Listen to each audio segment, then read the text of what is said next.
don't worry, I've got time. We haven't.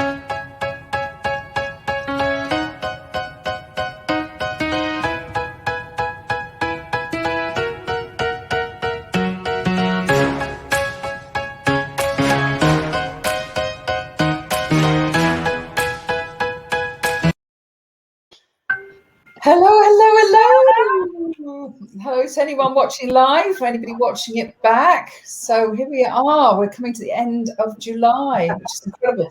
Means that we've actually, Business Blonde's been doing this for over a year now, this show, which has gone very fast, incredibly fast. Thank you to people who subscribed and joined us and been guests so far. It's been amazing.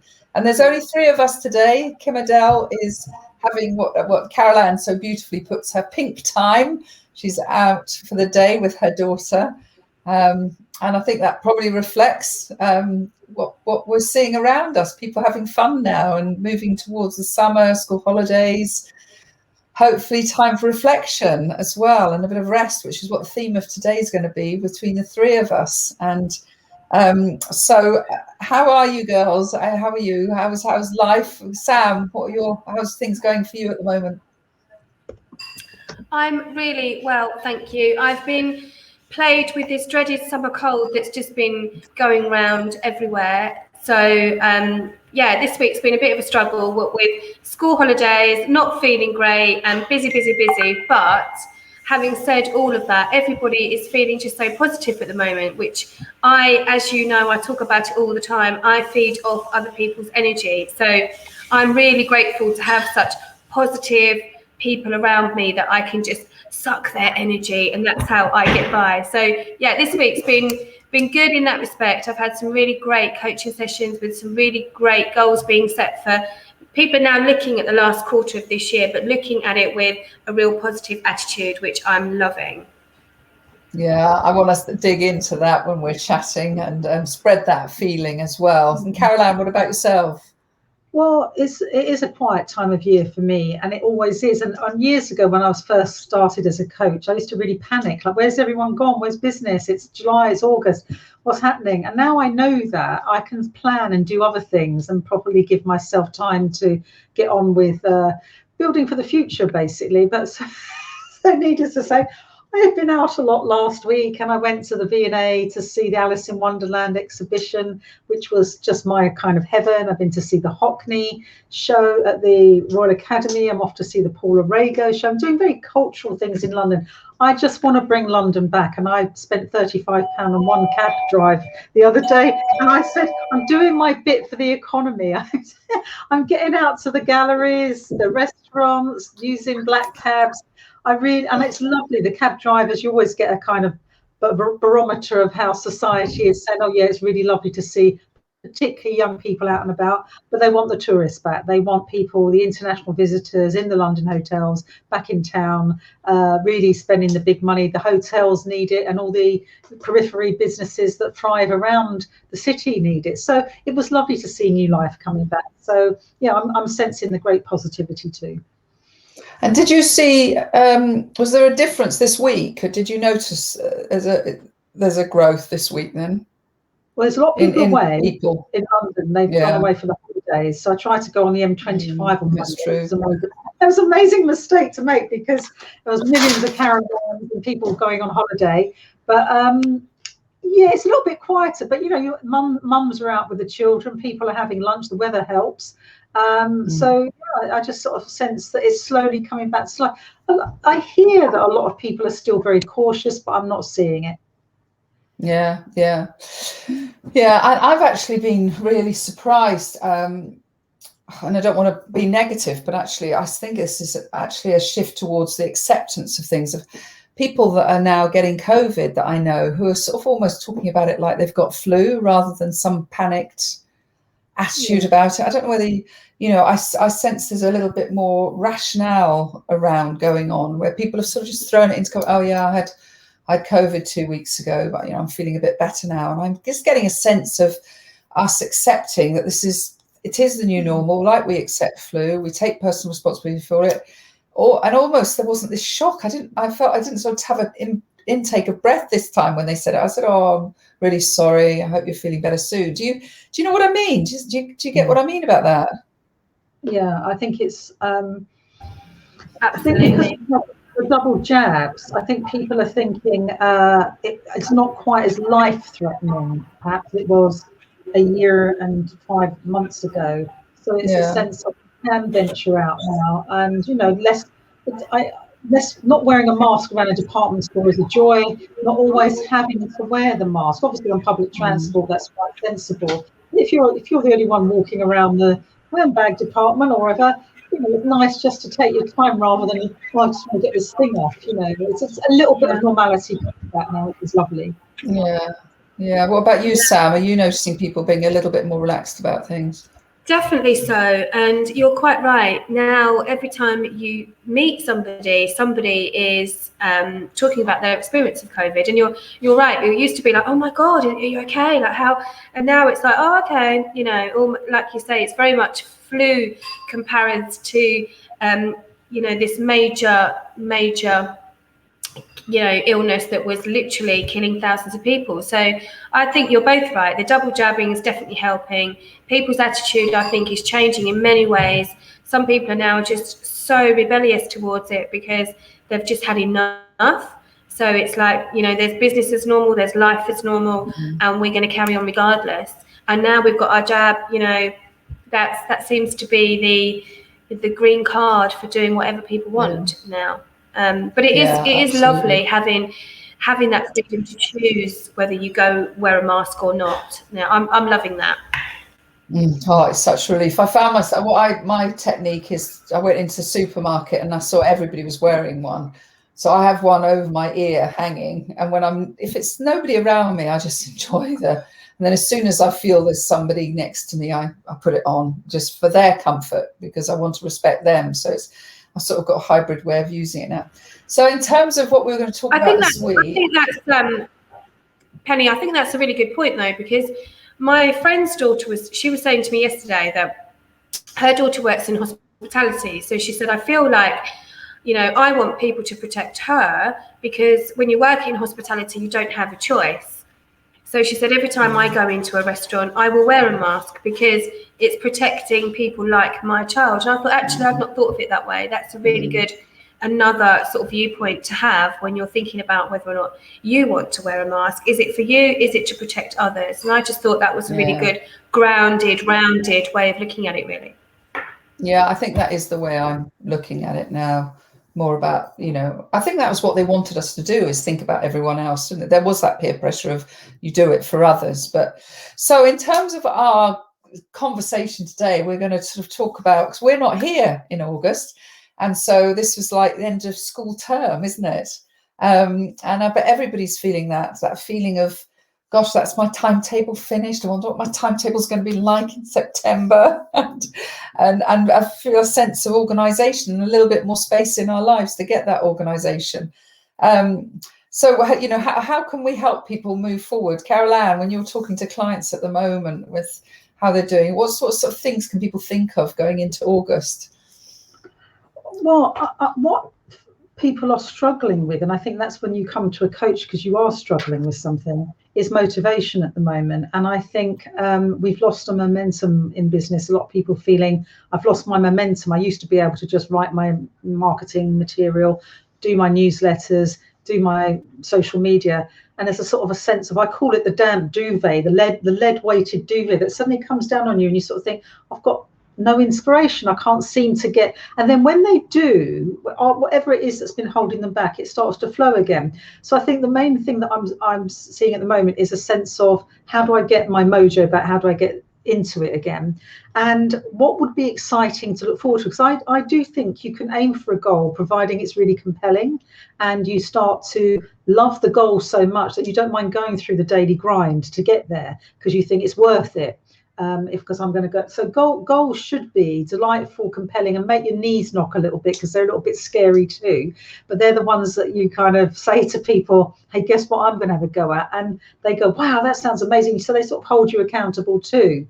So I think people are thinking, what would be exciting? what is really thrilling? Because a lukewarm goal is like, oh, I'll lose 4 pounds, or I might get a couple more clients. It's kind of like, it's not earth shattering. But if you said, I lose a few pounds and I start to run, and maybe I'll do a 5K, that's a bit more of a compelling goal. Or I might do a new program that my clients are interested in, or a new range, or I might have a strategic alliance with another business. That's exciting. So I think right now people are kind of thinking, how can I get inspiration for something that's truly, truly stupendous and will get me out of bed and off the sales pages for the day, you know? And that's what I'm working with, helping people to feel really excited about their businesses again. Yeah, I love that. And I'd love to talk to you about that, Sam, as well. And, you know, you talk about motivation, it's this mojo thing. One of the things that I suppose this wisdom and experience is that you always know your mojo will come back. And it's also almost not getting panicked, isn't it, about the fact that you're feeling a little bit, because that's just the need for a bit of a rest. And so almost, I think if you don't push against it sometimes as well, you can sort of say, right, I just know that I need a week off, and you know, whatever, just to and then almost, I think, get a little bit bored, allow yourself to get a little bit bored. I think you're right. And I think myself and Caroline spoke about this last week. It's about recognizing your triggers, isn't it? Knowing when you're feeling that the mojo is slipping slightly, knowing when you're heading towards burnout, and what are your triggers and what are your medicines. You know, how can you prevent yourself, but also how can you give yourself that medicine and tonic that you need when you're in that spiral. But most of my coaching sessions, interestingly enough, this week, and it's a pure coincidence giving our topic today, but have been, okay, so we're just about to head into the last quarter of the year. Yes, you may be about to have some time off, but great time to think and reflect. And we're just about to do the same, us blondes, aren't we? So we're going to have August off of doing the show, but we're also going to take time to think, review and reflect on where this show is going and what we want from it too. So, and that's exactly the conversations I've been having with all of my clients this week. Take some time off in August. By all means, enjoy yourself. You deserve it. But also, let's come back and let's think about what you're going to hammer home for the rest of this year. And that's really exciting because, as Caroline said, there's some big goals happening because people are thinking, COVID's done, I'm double jabbed. It's time now to really kick some ass and just get some real momentum going for the last quarter of this year. So I'm really looking forward to seeing my clients again in September and looking at all the plans that I have held them accountable to writing for me. Yeah, absolutely brilliant. And I think also it's, you know, in preparation for this, see what I do at the beginning of a year, I use a Moleskine diary. And at the back, I always do I don't know, I can show you this, a review. Oh, you can't really see this very well. But anyway, all women at my detailed review of my year. And then I do write my goals. And so I was looking at my goals. Where are they? My goals that I wrote down. And some of them were they were things that were really bugging me, like my will. You know, I know I'm only 57, but I sort of have been frustrated with my parents about the fact that they left it till they were in their 90s and weren't transparent with us. So I wanted to write my will. I wanted to get the power of attorney set up. I wanted to bring in a new wealth manager into our lives. A pension. I wanted to review my pension. You know, there were those sorts of things as well that I think are big goals because they're boring and they're frustrating. And so some of them things that we might be reviewing is our personal goals as well. Some of the sort of admin around our personal life, aren't they? As well as our business goals. I couldn't agree with you more, Penny, because this year I too have been putting off getting the wills written and the lasting power of attorney and thinking of a independent financial advisor to help me. And it's one of those that I just keep putting it off. And this year I thought there is no reason to put it off anymore. And I'm halfway through the process. I'll be very glad when it's done. Just taste it. Yeah, and to have all those affairs sorted out and the grown-up responsible thing to do. And the other thing is with your business being grown up and responsible for that too. I think you can coast in your business if you are pulling in massive amounts of money. If you are so overhitting your financial targets, then that's pretty good coasting. If you're just getting by, which is a lot of us, or but a bit above that. You need a new injection of life. You need something to really lift you up, and I think that's a lot of people need that right now. It's like, I'm doing okay, but I need a bit of a rocket, and this is a time over the summer to think, what might that be? What can I let go of which isn't really serving me? Do I need to do a spring clean of my website? Because we all have cobwebs on the website that, I don't even use that bit anymore, but potential clients will see it.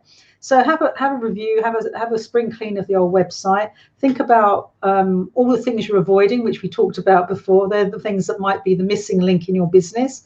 Get out and network again when you can in September. That helps enormously. I think meeting people is far more exciting now than Zoom, obviously. It makes so much difference being able to meet someone's eye and smile and relax a bit more, and without the self-consciousness of looking at your face all the time. And I think it's about using this over the summer in a productive way. But equally, someone said to me this morning, have you booked time off? And I said, I had a lovely week last week. I knew I had a quiet week, so I took some time off. She said, but that's not the same as booking a week off. No, absolutely. And Sam, so the other thing is this positive reflection, because you this year have achieved a massive amount with your home, haven't you, and things. And it's also time to say, actually, rather than just blend it into your life, look at what I have achieved by this time of the year. Yeah, and I think that something else that I do with my clients every week is I ask them to write to me a written review. And the heading of that, the first heading is what's gone right, what's gone really well. Because as Brits, we're notoriously bad at recognising, and we've spoken about this many times. So what is great about reaching the halfway point of the year or having this time to reflect on what we're going to achieve for the last quarter is, if everyone's done it correctly, they've got so many weeks now of weekly reviews that they can then look back on and go, okay, so how was I feeling back in February and what's changed? What was I achieving back in February? What am I not achieving now? What were my challenges back in February? And look how I've overcome them. So they're really great tools. And like I say, if they're done correctly, if they're done religiously and disciplined, they're a really great arm for looking at, okay, so this is where I'm at. This is what I've dealt with. This is what I've achieved. Look at what I've achieved. And look at how I've celebrated, or have I celebrated? So it's just a really good tool for helping you do that self-reflection and celebration.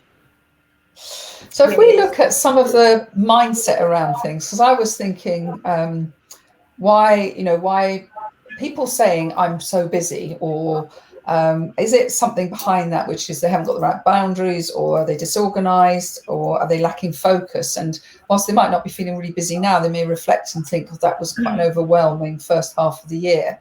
And I thought about, how can people help to understand what it is that maybe they've not achieved their goals? What would their reasons be? I thought I'd share one of the things that I really decided at the beginning of the year. Focus and discipline to me is so important, but also the way I do that is by breaking it down numerically, as you two know. And last year, September, we set a goal of finding 100 new clients, and we said it would take, we thought 18 months, and we broke that down to how many clients we need to find to join our BIP 100 group. And actually having that, where Thomas and I are working together on it, saying, we've actually got a chart that has all the up on the wall, handwritten the 100 spaces, and we count them off, and about 6 a month join. And it's amazing for the discipline and the focus around our business. Do you think that's something people should think about, Carol-Anne, as we go into the new period? I think it's great that you've got Thomas. Having a business partner does help you enormously, and someone who's really on side with you. And I was saying to someone this morning, I could really do with someone who knows what I'm doing and is on side in business with me like that. When you were saying about what is it that takes time and why people haven't got time and they're always busy, sorry about my connection's making a funny noise here. Sometimes it's giving too much time to other people and not prioritizing yourself. Sometimes, and I hate to say this, and the bottom line is it can be low self-esteem. You're not valuing yourself and your time sufficiently. Being late, not being punctual is a sign of low self-esteem. So you might need a coach. So it is really thinking about, where's my time going? Why am I busy? Is it busy or productive? What's happening here? I think you're right. I had exactly the same conversation with a client this morning about time. I was asking her to commit to something, and she said, "Oh, let me look in my diary for next week. I'm doing this, I'm doing that, and I'm doing this." And I'm like, you really need to learn to say no, because all of those things you're doing are brilliant for other people, but actually it's not helping you achieve what you want to achieve.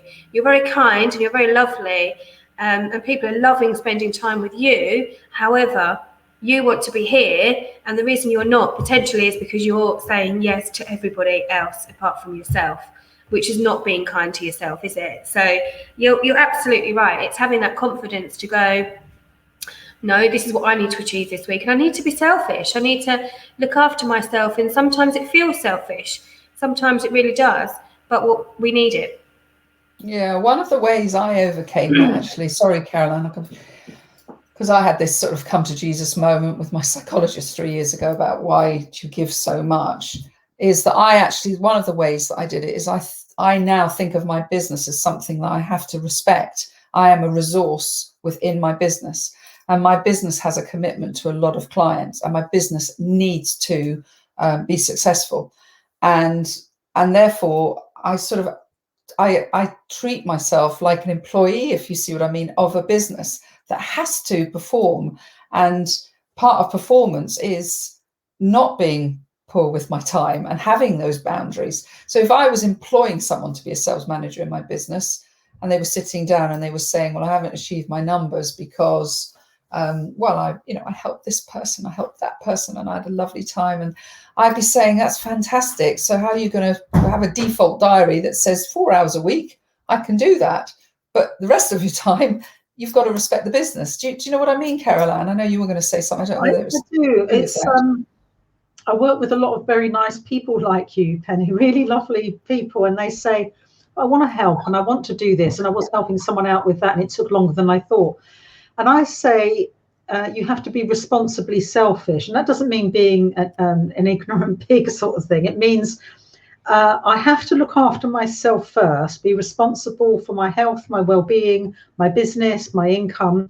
Then when I'm being responsibly selfish, I've got more time that I can give to others, because I know I've taken care of business on every level. There's no point, as Tim's always saying, you can't run on empty, you can't pour from an empty cup. But responsible selfishness means I've done my exercise, I've balanced my books, I've done my marketing, I've done everything I need to do. Now I've got a bit of time, I can give a bit more value to other people. But if you're only giving value to other people and getting into their stories, you can't possibly be doing the same for yourself.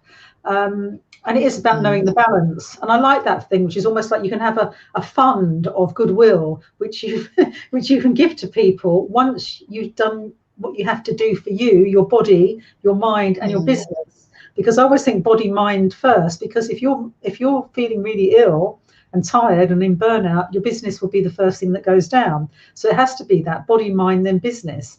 And then family, friends, or after that. But obviously it's getting the balance here, but also knowing what is taking too much time. If you're not good at marketing, get someone to do it. If you're not technological, get a techie, geeky person to help you.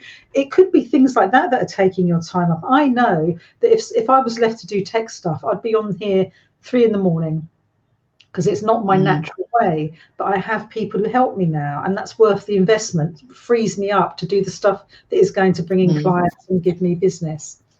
I think in general, women are, I know this is very stereotypical, but women are very good at managing time, much better than men, I find anyway. Because if you just take these, the time that we're in right now, just about to go into August, we're all in school holiday time, so we're having to juggle.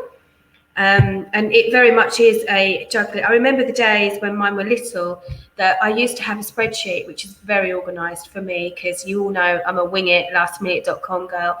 But I used to have at the beginning of the 6 weeks holidays a spreadsheet, and I used to pass it to my mum and my sister and my mother-in-law and said, can you just fill out which days you can do, please? But it worked a treat, because they were all wanting to help. And then I'd say to my husband, okay, so you need to have this time off and I'll have this time off. And then, we sort of held our breath. And then before we knew it, we were at the end of the 6 weeks and we'd done it. But that took discipline, it took focus, but actually I loved it, because what it meant for me is the days that I'm in the office, I knew obviously the boys were being taken care of, they were having fun, and because everybody knew when they were having them, they'd plan really great days out with them, so they were having a great time. I could be the best coach that I wanted to be at the time, and what I needed to be for my clients, because I didn't have that worry, I didn't have to juggle. So not like today when, I've done a bit with clients this morning and then I had a sort of hour off with the boys and I'm back here, and I hate those days because I feel like I can't be 100% at any one thing. I'm just being about 40% at everything. So that's what I find. It's much harder as your children get older, because they don't necessarily want to be babysat, do they? But you know that they're at home and you want to be with them. It's you're at a new, and many people maybe listening to this is that sort of transition age, isn't it? Which is a harder juggle. And yeah, it is. And for my eldest one, I'm just a taxi, so I'm just there to provide lunch and a lift. So it's what time does he want picking up from where, and the little one just dives in and out with me, whether he wants me or not. But you're right, absolutely. It's different holidays this year. Yeah, so it's only 4 minutes left. So I'm going to try and get more pink time. That's one of my things. And I always think about this, Carol-Anne. I always think of you. It's like you're inside my heart. And I got a real shock when I went on the weighing scales. I haven't been on it for ages and I knew things weren't going well, but oh my God, I have to do it for my health. So I'm going to try, or I am going to, from September, have Monday morning and Friday afternoons off for me. Oh, good. How scary is that? And Ross has just said to me, do I want to go swimming every Thursday morning with him? He's getting ready for a triathlon. So I'm going to start doing that. And so I'm actually going to block stuff out. Is there anything you guys are going to do differently as you're moving on? Well, my big plan for the autumn is my academy again starts, but I'm each week I'm taking extra notes, because the plan is that I need to write an operations manual so that I might franchise it one day. Yay! Thank you. But I'm so long in the tooth. I'm a saber-toothed coach. My teeth are this long. I get bored of doing things. I've been doing it for 18 years now. So I've got to have a new thing. I'm not blowing my own trumpet, but I've done loads of things in business. I'm sure you all have. And there's not many things that light my fire. And I think, when you're younger, you think, I want that. I want to do that. That person's doing what I want to do. I never see that myself. So this next thing is my big golden carrot, my big business challenge, my last hurrah, and I'm kind of looking forward to it, because for a long while I didn't have a goal, and when you don't have a goal, it's the same old. So I would say to everyone, have a really compelling, delightfully delicious, making your knees knock, everyone's holding you accountable goal, and that gets your engines revving up, because without that it's just kind of you might as well have a job. Absolutely. Oh, I'm so excited you're going to do that, Carol-Anne, because you can help so many people give birth to their businesses. And I love it. And Sam, have you got anything that, as you're moving into August period, reflecting and thinking into the future? I just wrote on the chat, because I like that, Carol-Anne, when you say if your goals make your knees knock. And I say to my clients, if they don't make you nervous, then they ain't big enough, because the goals have got to make you a little bit nervous, which means you're just stepping out of your comfort zone. So there are a few things that I want to do at the end of this year. I've just won another government contract, which I'm excited about delivering, which starts very, very soon. So that will push me out of my comfort zone like it did last year. And yeah, you're right, Penny, when it comes to personal goals as well. I used to love yoga, and I used to make time for it every Monday morning. It was in my diary. I never missed it. I went to a class, I turned up. And I've got out the habit of doing that because of it went online. And so I slowly did it online, and then I don't do anything. So that's something that I'm going to revisit. Could I take Monday mornings off again and go back to yoga? But you just inspired that. Thank you. Oh, bless you. I hope Well, every- we're nearly at the half an hour into our show, which is fantastic. So moving forward, I suppose our little tips as we go through. Sam, have you got anything you'd like to wish everybody a lovely August, and anything you'd like to say? Have an amazing summer. Enjoy yourself. Take time out, reflect, write a review. It really helps, I promise. Yeah, lovely. And Carol-Anne? Have rainbow dreams. I've got this on my desk. There we are. Ooh, I love a bit of glitter. I'm not even from Essex. And and keep that in your handbag or your briefcase or your backpack. You might be having a drink. You might be on the beach, and suddenly you'll get a little moment of, oh, that's a great idea. Put it on your phone. You won't see it. Put it in a notebook. It makes it real. So always have a little notebook with you to capture the inspiration. That's my holiday tip. Oh, that is lovely.